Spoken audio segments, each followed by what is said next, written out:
이번 시간은 중요하지만 소홀하기 쉬운 안전에 대해서 알아보겠습니다. 응급구조 방법 중 심폐소생술에 대해서 알아볼게요.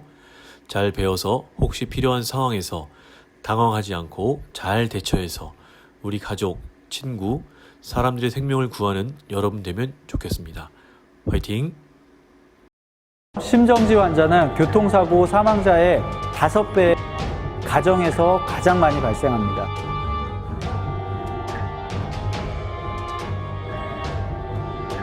구급대원이 현장에 도착하기까지는 평균적으로 6분이 소요됩니다. 그 사이에 4분이 지나면 심정지 환자의 뇌가 사망하기 때문에 심폐소생술을 배운다는 건 내 가족을 살리는 길입니다.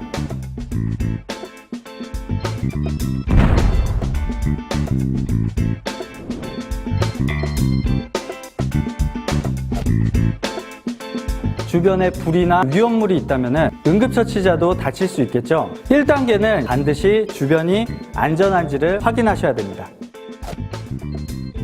환자의 의식을 확인할 때는 뺨을 때리거나 몸을 흔드는 등의 행동을 절대로 해서는 안 됩니다. 환자가 쓰러질 때 목뼈나 허리에 상처가 있다면 흔드는 순간 더 큰 손상을 만들 수 있기 때문입니다. 그럼 어디를 확인해야 될까요? 우리 몸 중에 가장 단단한 뼈 중 하나인 이 어깨뼈를 위에서 아래로 두들겨 주시는 것이 좋겠습니다. 만약 앞에서 두들기게 되면 장기 손상이 있는 환자의 경우에는 부상 부위를 더 크게 만들 수 있습니다. 심폐소생술은 의식과 호흡이 없는 환자에게 하는 응급처치이기 때문에 당황해서 확인도 안 하고 심폐소생술부터 하게 됐다가는 더 다치게 할 수 있으니 명심하셔야 됩니다. 반응이 없다면 심정지를 의심하고 119에 신속히 신고를 해야 되는데요.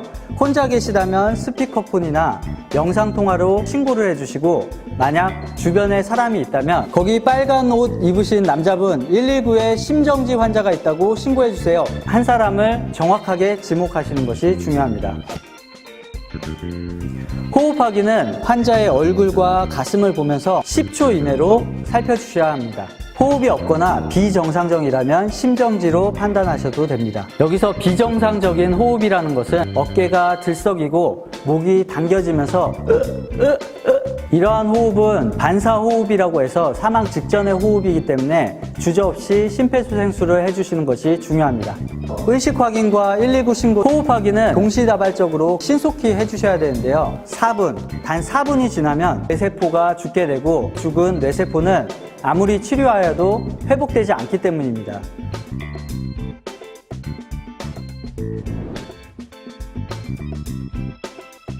환자의 상의가 가슴 압박을 할 때 방해된다면 상의를 벗겨주시거나 가슴 압박 위치라도 노출시킨 다음 실시하시면 됩니다. 가슴 압박은 3단계로 나눠서 설명해 드리겠습니다. 가슴 압박 위치는 젖꼭지 정중앙 가운데 부분을 압박하는 걸로 알고 계신 분들이 많이 있는데요. 2010년도부터는 가슴뼈의 아래 부분 절반 위치로 변경이 되었습니다.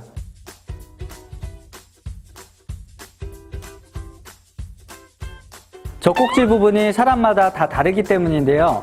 만약 위치를 찾기가 어려우시다면 명치에서 2마디 정도 위쪽으로 올라온 곳을 잡으시면 됩니다.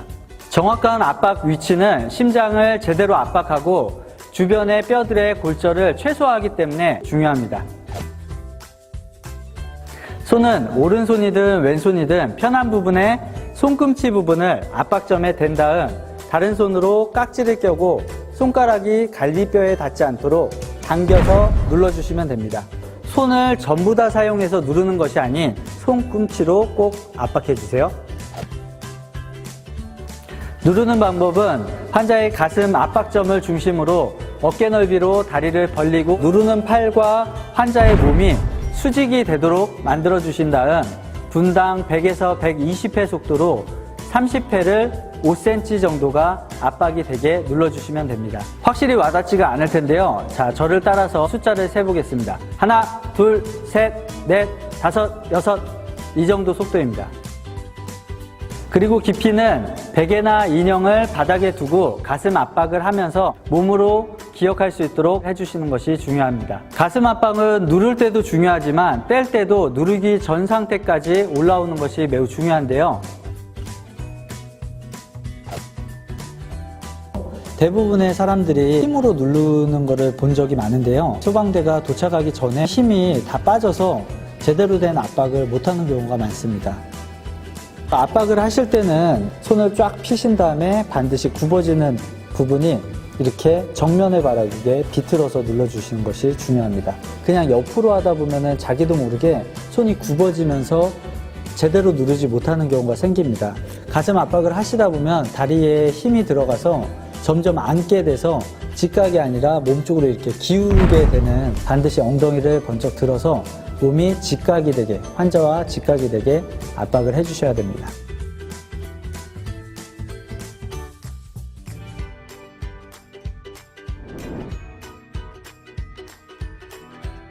숨이 들어가는 길이 막혀 있으면 인공호흡이 제대로 될 수 없겠죠. 인공호흡의 첫 번째는 기도 유지입니다.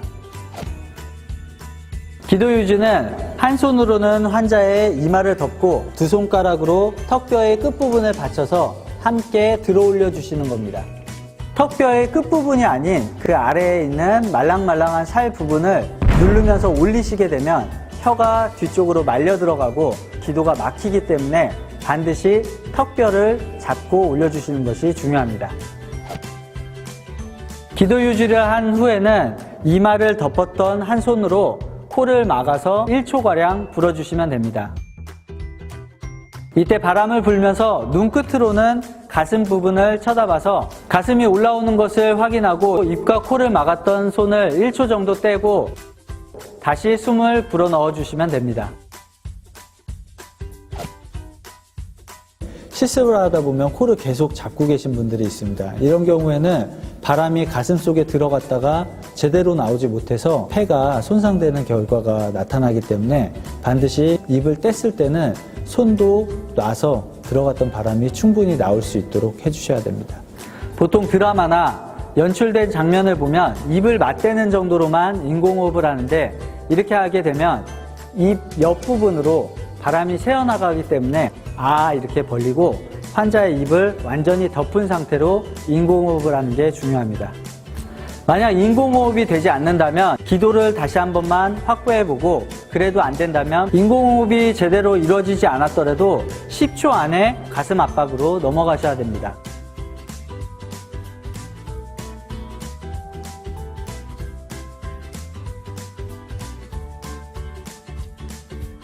심폐소생술 가이드라인에는 인공호흡이 숙달되지 않으신 분이나 인공호흡을 할 수 없는 상황에는 가슴 압박만 하는 것을 권장하고 있습니다.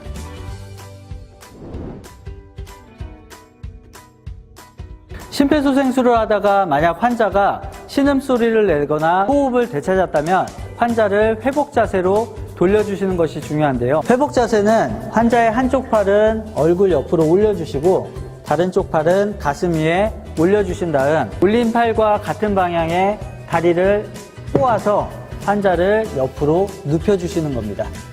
환자가 회복을 유지했다고 하더라도 음식물 취식은 최소 30분 이내에는 물도 절대로 주셔서는 안 됩니다.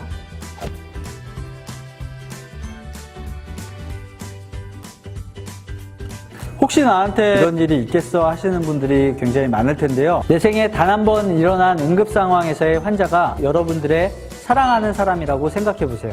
그 떨리는 순간 치료 경험이 없는 일반인이 과연 심폐소생술을 제대로 할 수 있을까요? 잊지 않으려면 적어도 두세 달에 한 번씩은 교육 영상을 꼭 챙겨보시고 연습해보는 시간을 가지시기 바랍니다. 심정지 환자를 구할 수 있는 유일한 방법, 그것은 바로 당신입니다. 심폐소생술은 가까운 소방서나 대한적십자사에서 실시하고 있으니까요. 전화 문의 후 방문하셔서 실습을 해보시는 것도 좋겠습니다. 계속 눌러주세요. 압박하는 거 멈추시면 안 돼요. 다른 한 분은 의외로 많은 분들이 자동심장 충격기를 사용하면 심폐소생술을 안 해도 된다고 생각하시는데요. 자동심장 충격기는 심폐소생술과 함께하는 응급처치입니다. 다음에는 자동심장 충격기에 대해서 알아보도록 하겠습니다. 서울소방본부는 시민의 안전을 위해 24시간 대기 중입니다.